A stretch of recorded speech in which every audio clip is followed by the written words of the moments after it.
बच्चों एक्सरसाइज को आगे कंटिन्यू करते हैं। क्वेश्चन नंबर 4 पढ़ो क्या है। Suppose that 90% of people are right handed, what is the probability that at most 6 of a random sample of 10 people are right handed. Question में कहा गया है 10 लोगों को सेलेक्ट करो और प्रोबेबिलिटी निकालो, ज्यादा से ज्यादा उनमें सिर्फ 6 ही क्या हो राइट हैंडेड। समझना, 10 लोगों को सेलेक्ट करो और प्रोबेबिलिटी बताओ, उसमें ज्यादा से ज्यादा 6 ही लोग क्या हो राइट हैंडेड। और एक कंडीशन और दी है, राइट हैंडेड होने की प्रोबेबिलिटी कितनी है 90%। तो बच्चों दो इवेंट लेट करते हैं, पहले एक एक्स एक वाई। एक्स इवेंट क्या है, person is right handed,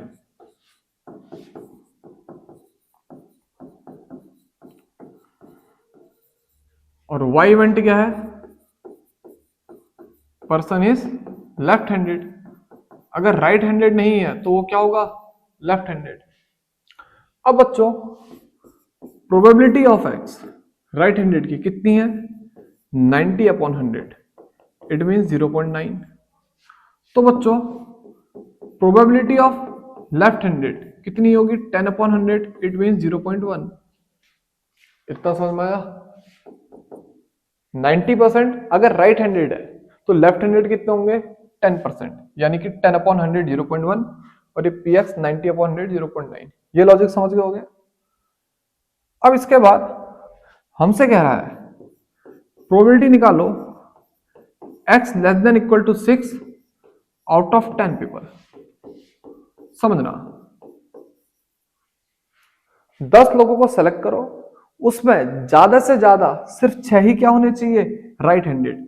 x event क्या है, पर्सन इज राइट हैंडेड, यानी कि x less than equal to 6, 6 से ज्यादा नहीं होनी चाहिए। ठीक है। अब कैलकुलेट करने का तरीका क्या होगा बच्चों,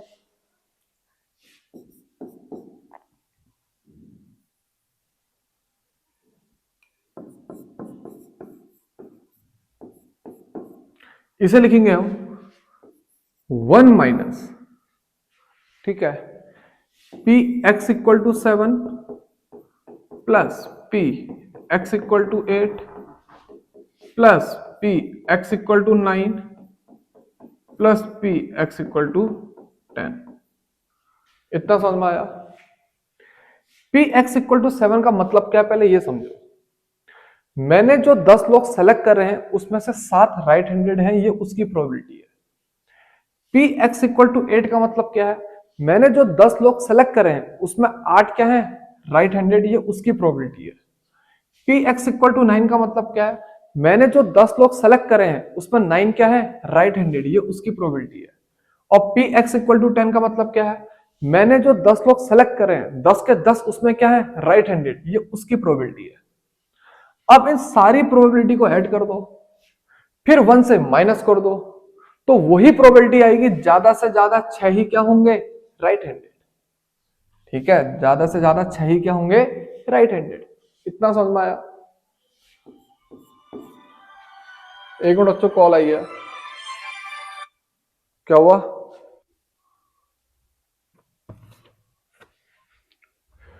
ठीक है बच्चों, तो क्या आएगा 1 माइनस, ठीक है।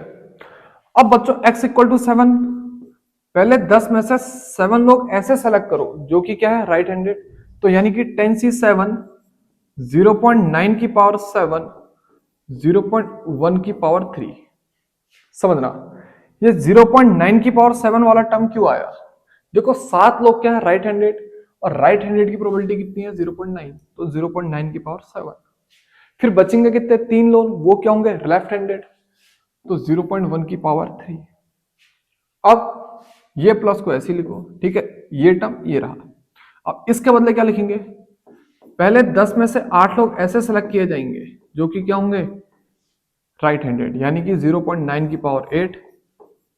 फिर 2 लोग ऐसे सेलेक्ट हुए होंगे जो कि क्या होंगे लेफ्ट हैंडेड, यानी कि 0.1 की पावर 2 प्लस, अब इसके जगह पे क्या लिखोगे 10c9 0.9 की पावर 9, फिर 0.1 की पावर 1, फिर इसकी जगह पे 10c10 0.9 की पावर 10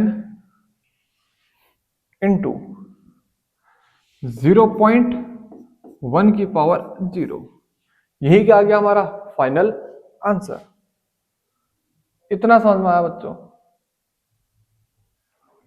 अगर इसे शॉर्ट में लिखना चाहोगे तो कैसे लिखोगे? 1 minus sigma r equal to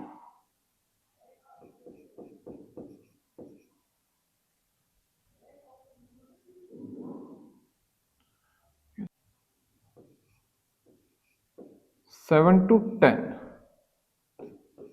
10c r 0.9 की पावर r 0.1 की power 10 minus r 1 minus sigma r equal to 7 to 10। 7 से स्टार्ट करो और 10 पे रुक जाओ। 10 सी आर 0.9 की पावर r 0.1 की पावर 10 माइनस r। समझ में आया? समझ में आ गया बच्चों? जल्दी से नोट कर लो। अब इसके बाद नेक्स्ट क्वेश्चन पढ़ना बच्चों। क्या है? If a leap year is selected at random, what is the probability that what is the chance that it will contain 53 Tuesdays? ठीक है। If a leap year is selected at random, what is the chance that it will contain 53 Tuesdays? सबसे पहले बच्चों number of days in a leap year लिखो।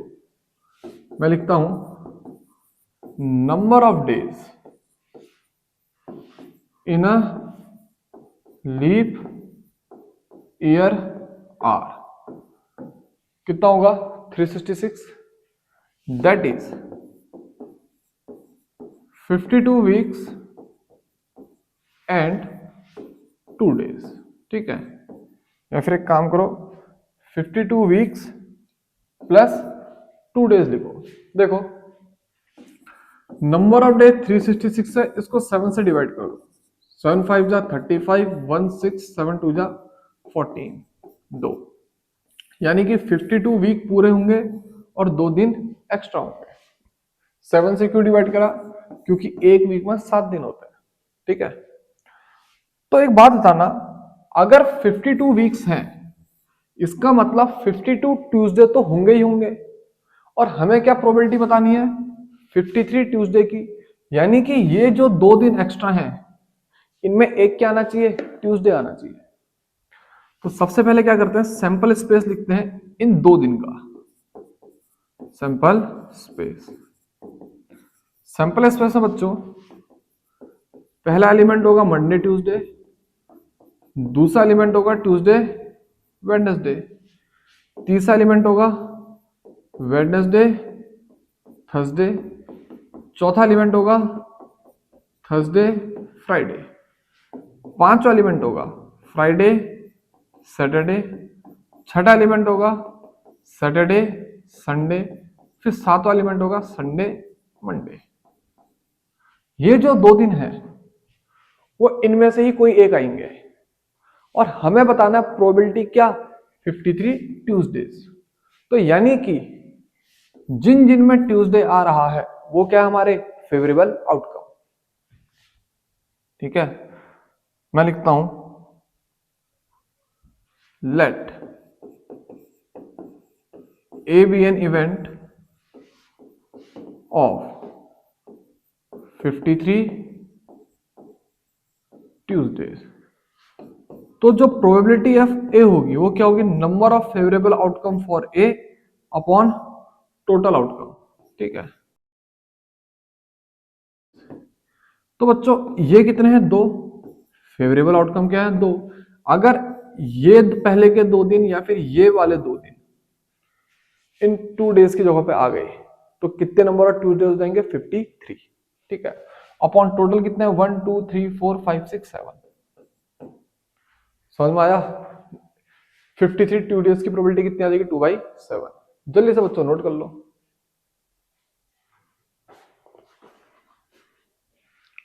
Note कर लिया? अब इसके बाद अगला क्वेश्चन देखो बच्चों क्या है। Suppose we have 4 boxes A B C D containing coloured marbles as given below. 4 box हैं ए बी सी डी, इनके पास एक कलर मार्बल इस तरीके से है। One of the boxes has been selected at random. एक बॉक्स को क्या करो, रैंडमली सेलेक्ट करो। And a single marble is drawn from it, और इसमें से सिंगल मार्बल को क्या करो, ड्रॉन करो। फिर क्या कहा गया है, if the marble is red, यानी कि जो मार्बल निकला वो क्या है, रेड।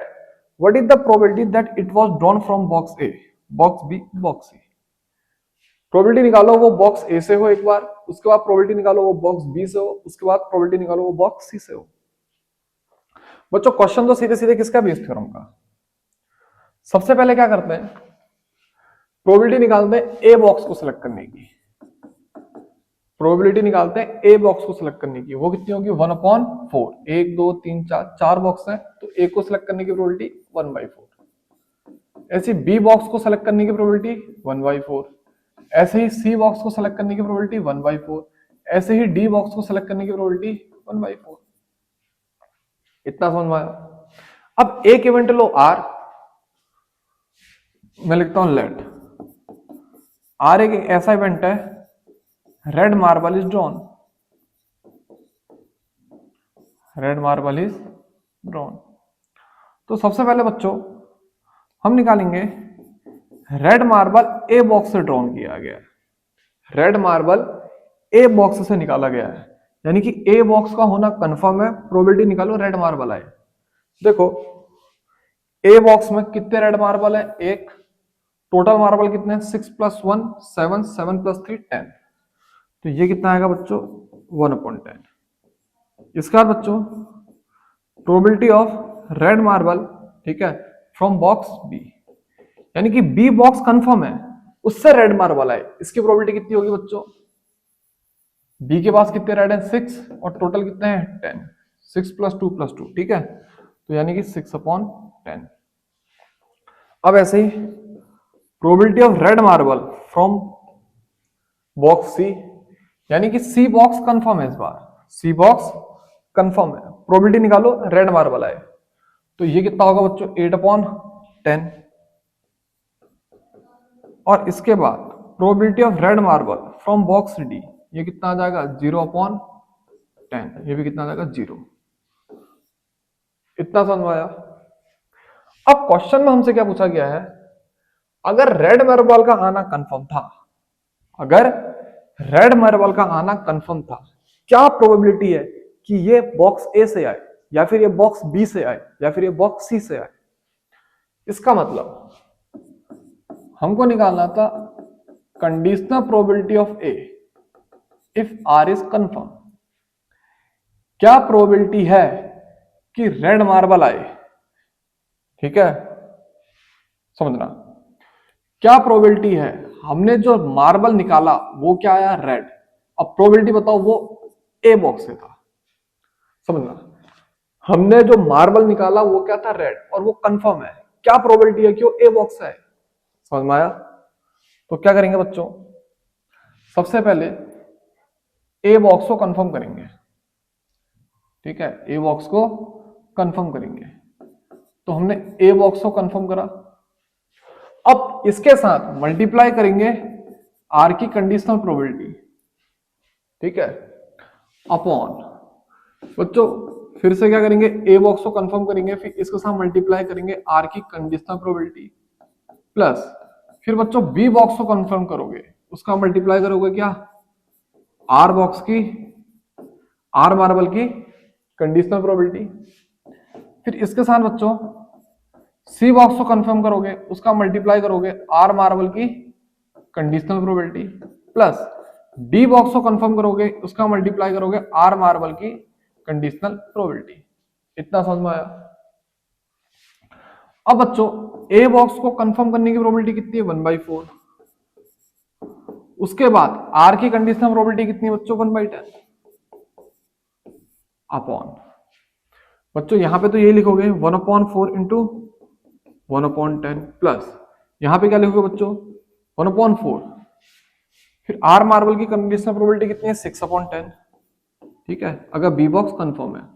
और सी बॉक्स को क्या करो बच्चों, कंफर्म करो, वो किसके साथ होगा, 1/4 प्रोबेबिलिटी के साथ होगा। अब आर मार्बल की कंडीशनल प्रोबेबिलिटी कितनी है बच्चों, सी के साथ 8/10 प्लस 1/4 क्या है बच्चों, प्रोबेबिलिटी ऑफ डी।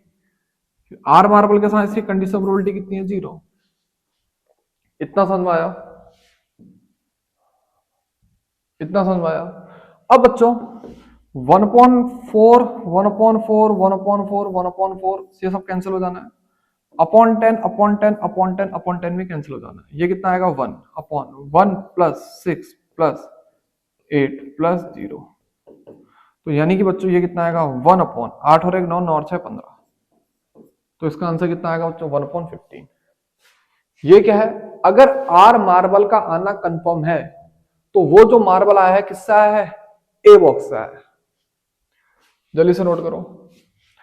अब ऐसे ही अगर हमें निकालना होगा आर मार्बल का आना कंफर्म है लेकिन वो किससे आए, बॉक्स बी से आए। आर मार्बल का आना कंफर्म है लेकिन वो किससे आए, बॉक्स बी से आए। तो क्या करोगे बच्चों, सबसे पहले बॉक्स बी को कंफर्म करोगे, फिर उसके बाद अगर बॉक्स बी कंफर्म है, अगर बॉक्स बी कंफर्म है तो आर की कंडीशनल प्रोबेबिलिटी, समझ में आया, अपॉन नीचे क्या लिखोगे बच्चों, पहले ए बॉक्स को कंफर्म करोगे, फिर आर मार्बल की conditional probability plus B box को कंफर्म करोगे, उसके यहां मल्टीप्लाई करोगे क्या, आर मार्बल की conditional probability plus C box को कंफर्म करोगे, उसका मल्टीप्लाई करोगे आर मार्बल की conditional probability plus D box को कंफर्म करोगे, उसका मल्टीप्लाई करोगे आर मार्बल की कंडीशनल प्रोबेबिलिटी। इतना समझ में आया। अब बच्चों बी बॉक्स को कंफर्म करने की प्रोबेबिलिटी कितनी है, 1/4। फिर conditional probability of R when B has occurred कितना है, 6/10 अपॉन बच्चों 1/4 पी ए की जगह पे, और conditional probability R when A has occurred कितना है बच्चों, 1/10 प्लस 1/4 बच्चों किसकी जगह पे आएगा, बी की जगह पे, ठीक है, प्रोबेबिलिटी ऑफ बी। फिर conditional probability of R when B has occurred वो कितना आएगा, 6/10 plus conditional probability of C फिर से कितना आएगा, पहले लिखोगे प्रोबेबिलिटी ऑफ सी कितना है, 1/4। फिर conditional probability of R when C has occurred कितना है, 8/10। ये लास्ट वाले टर्म को क्या लिख दो बच्चों, 0 लिख लो, ठीक है, क्योंकि ये वाला टर्म 0 ही है, मल्टीप्लाई करके 0 ही हो जाएगा। 1/4 1/4 1/4 1/4 आपस में क्या हो गया, कैंसिल। 10 10 10 10 भी क्या हो गया, कैंसिल। क्या है, 6/1 प्लस 6 प्लस 8 तो कितना आ गया बच्चों, 6/15। अगर से 3 से कट करोगे कितना आएगा, 2/5। अब ऐसे बच्चों जो बॉक्स सी से निकालना है, इसको मैं तुमको होमवर्क देता हूं, इसे तुम खुद से करो, ठीक है, जल्दी करो। ये वाला जो टर्म है ना कि रेड मार्बल आए तो सही लेकिन सी बॉक्स से आए, मतलब रेड मार्बल का आना कंफर्म है और प्रोबेबिलिटी निकालो किस बॉक्स से आए, सी बॉक्स से आए, इसे खुद से होमवर्क कर लेना।